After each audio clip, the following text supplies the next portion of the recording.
Welcome to another Baka commentary video. In this video, I'll be talking about Nvidia's LHR being cracked, and as well as more Intel graphics card news, as well as Zen 3 refresh being finally tested, and finally new rumors or news on the RTX 40 series card from Nvidia.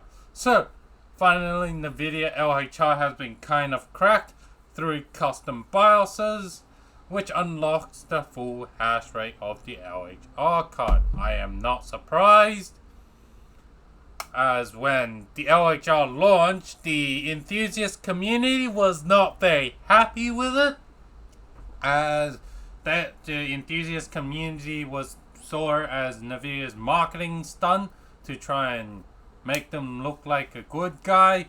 And as time went on, more PC community, people who paid attention to PC community, eventually got the message, and the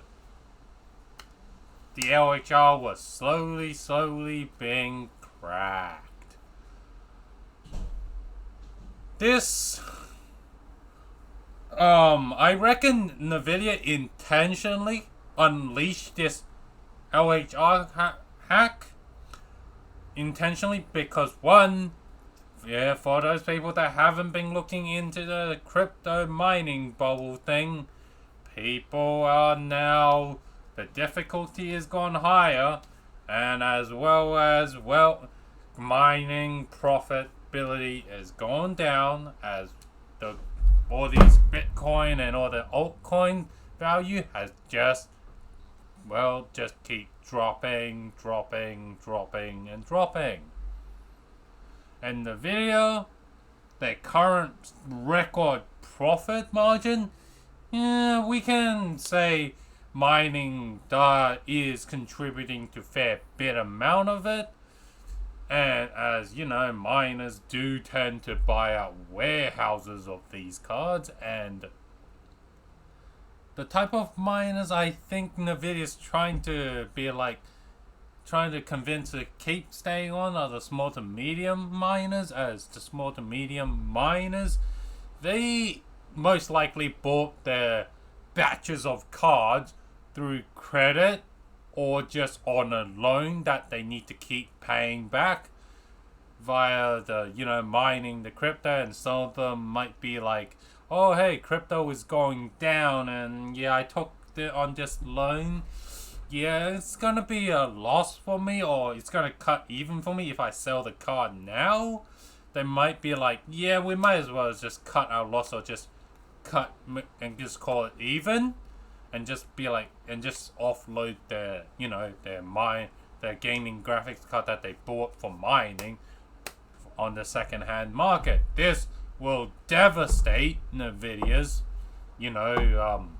stock value, as well. People stop buying brand new graphics card and just buying those good value second-hand former crypto mining cards, that gaming card that were used for mining.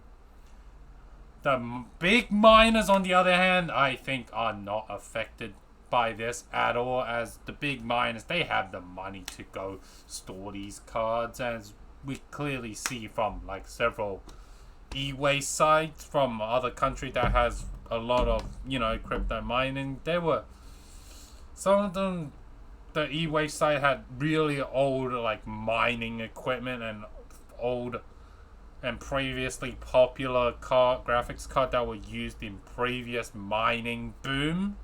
So LHR cracked, not surprised. Now on to the Zen 3 refresh. This Zen 3 refresh test was done courtesy of unboxed. So if you want to watch the full in-depth review, I linked it down below, and feel free to go watch it after this video. I'll be basically giving my opinion on this Zen 3 refresh and using the hardware unboxed testing data. AMD has seemed to, with this AMD 6000 series or Zen 3 refresh, has really hit a good balance of a laptop design at SoC/APU, as it gives you good performance plugged in and unplugged, and as well as AMD. But however, this causes, if you can call it a negative, the performance ceiling seems to be like, if you hit the performance ceiling, going past that is going to get you almost no increase of performance. But you know, it's a laptop CPU. Laptop CPUs aren't designed to, shouldn't be infinite scaling and just keep giving you more and more performance and at some crazy high TDP. At that rate, you might as well use the, a desktop going at like 100, 200, 300 watts. The whole point of a laptop is to have a nice and efficient performance package in an easy portable form factor. I hope this Zen 3 refresh or 6000 series really gives AMD the way to get some more laptop market, and as one, AMD has started slipping in certain market, and certain market has been like, yeah, maybe AMD isn't the best choice right there. This resulting in like AMD stock kind of plummeting and getting devalued. Is it at the all-time low again? No, it just kind of lost like fair bit of value. So, into the Intel graphics card news. It seems that the Intel first generation high performance graphics card is being delayed to Q2, Q1 and 2020, Q1 and Q1 of 2022. Yeah, we might get some Intel graphics card, but however, it's going to be some very small volume, and it seems that from the rumors, majority of the Intel graphics card volume is going to be coming on Q2 2022. What seems to be holding Intel from just releasing all the stock? It seems that there's still some final software checking, and AIBs have basically got the cards and hardware already, and just really waiting for Intel's final checking of the drivers to be like, this is stable, yes, go ahead, sell your Intel Alchemist graphics card. It's gonna be late, but however, I don't think Intel really cares, as Intel will, in my opinion, Intel's gonna be like, we're gonna use the Intel name, we get name brand, and just use it to get market share. Intel wants their graphics card to be stable. Yeah, it's not going to be the fastest thing, but however, they want their day one reviews to be really stable, to be like, yeah, this is performance like this, and it is stable. So you can go trust Intel and buy an Intel graphics card. And this might also get some, non-tech savvy people be like, oh hey, my CPU is an Intel CPU. Hey, I'm looking for a new, desktop laptop.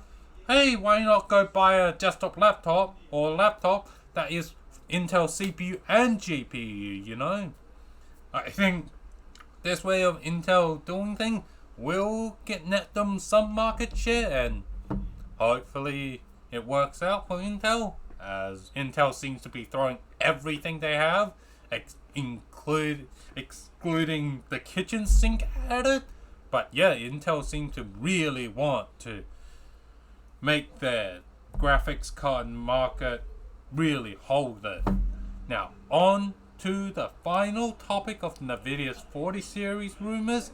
This time we're getting some really toasty rumors, as we're getting increased power consumption again. This is nothing new, for anyone that is using RTX 30 series and saw some RTX 30 series early adopter issue, some got like they were running certain power supply low wattage like 750 850 watt power supply for certain cards. The peak power certain power supply could not simply take the peak power consumption of the RTX 30 series card, as basically for certain workload the graphics card would use a lot of power that's above the standard TDP that is out that Nvidia spec for like 1 second and then quickly drop back down. Probably Nvidia will call this when the 40 series, probably some Nvidia base 6.0.